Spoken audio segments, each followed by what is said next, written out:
Muitas vezes a falta de resposta da medicina convencional faz com que os doentes procurem outras terapêuticas. Falo das medicinas alternativas, que têm cada vez mais adeptos, mas que ainda não são comparticipadas pelo Estado português.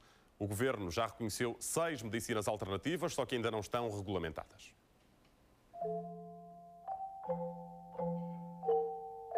A minha filha ainda não tinha 2 anos, faltavam 2 meses. E a miúda, obviamente, com essa idade já andava, já trepava, já corria, já saltava.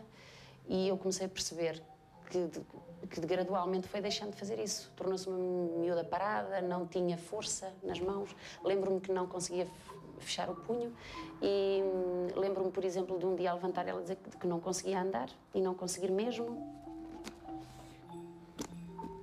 E foi assim que eu entrei aqui, desesperada, a criança esgotada de ser picada, de ser internada para fazer exames, porque ela esteve internada 3 vezes. E curiosamente, nesta sala, o doutor quis saber tudo dela, obviamente que sim, percebeu de imediato que ela estava muito mal e disse-me como é possível esta criança estar assim, porque ela não conseguia dobrar uma perna, por exemplo. 6 meses passaram, 6 meses de análises de exames, 6 meses sem diagnóstico.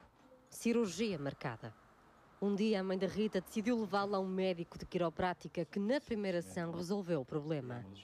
Considerada uma medicina alternativa ou não convencional, a quiroprática previne e cura vários problemas de saúde através do ajustamento de eventuais desalinhamentos da coluna. Sabendo que o sistema nervoso regulariza todas as funções do corpo, pode haver alguma compressão, alguma tensão num nervo e esse nervo pode provocar alguma disfunção no corpo. Vira a cara para a direita. Perante as evidências, a mãe da Rita decidiu ser ajustada para perceber os efeitos da quiroprática. Tem alguma dor aqui também, então vamos ajustar só rapidamente e já está. Quem de facto é ajustado consegue essa tal libertação, esse tal controle da saúde na base mesmo.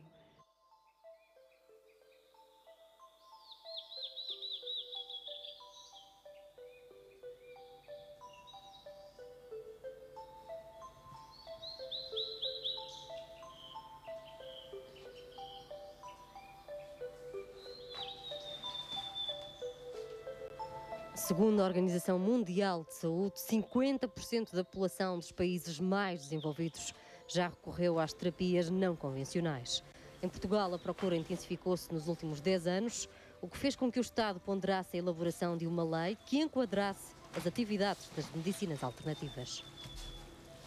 Em Portugal é um processo mais complicado, porque dependemos de todo um aparelho político, e este aparelho político também sofre pressões. E é um pouquinho complicado.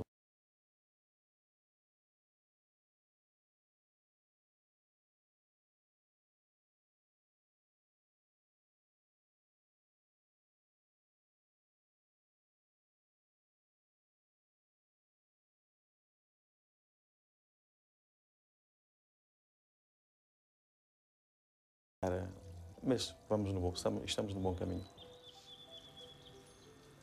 A lei de enquadramento reconheceu como terapêuticas não convencionais a quiroprática, a homeopatia, a osteopatia, a naturopatia, a fitoterapia e a acupuntura. A polémica surge quando se estabelece a comparação com medicina tradicional ou convencional, uma vez que esta recorre aos fármacos. Há quem defenda que uma não invalida a outra, mas o certo é que não convivem pacificamente. Existe aqui um contrapoder e que esse contrapoder é sobretudo o lobby farmacêutico. Aqui em Portugal há lobbies de tudo, não é? Não é só dos médicos nem dos farmacêuticos, há lobbies de todas, inclusive até da associação das técnicas alternativas. Eu gostava muito que nós já tivéssemos poder para ser um lobby, mas infelizmente somos tão pequeninos que não temos nenhuma força.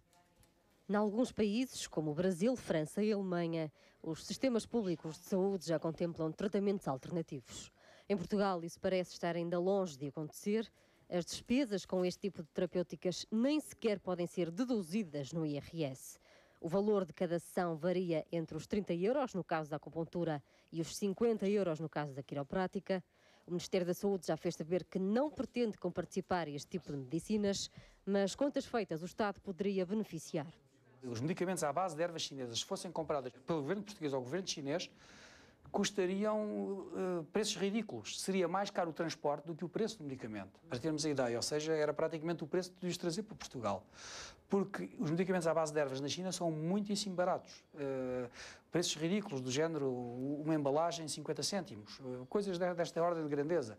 O que faria com que o Estado pouparia dinheiro se desse o medicamento ao doente.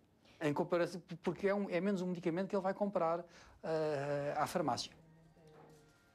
Custos à parte, a verdade é que há médicos que encaminham os pacientes para as medicinas alternativas.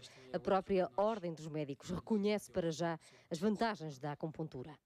Esse momento já é reconhecida pela Ordem dos Médicos e que é feita por médicos também e que é recomendada por médicos, mas é uma técnica de alívio de algumas patologias que beneficiam com essa referida técnica. A maioria das pessoas que nos procuram sofrem de dor. Mas, além da dor, existem outras patologias muito importantes. A dor, a seguir à dor, as alergias, depois das alergias incluímos a asma, de que já falámos há pouco, a seguir as doenças psicológicas, depressão, ansiedade, fobias, outras doenças de caráter psicológico, que evidentemente estão em crescimento pelo tipo de sociedade em que nós vivemos. As doenças neurológicas propriamente ditas, as degenerativas, a mais conhecida de todas, a esclerose múltipla, é um tipo de patologia em que nos procuram muito, mas também os acidentes vasculares cerebrais e as paralisias cerebrais. Não sou uma mente perversa que diga que está tudo conhecido, está tudo visto. Todos nós, hoje em dia, fazemos descobertas importantíssimas no campo da medicina todos os anos, não é? Portanto, aquilo que hoje é verdade, amanhã pode ser mentira. 5 anos passaram, 5 anos em que a Rita voltou a saltar, a correr, a brincar.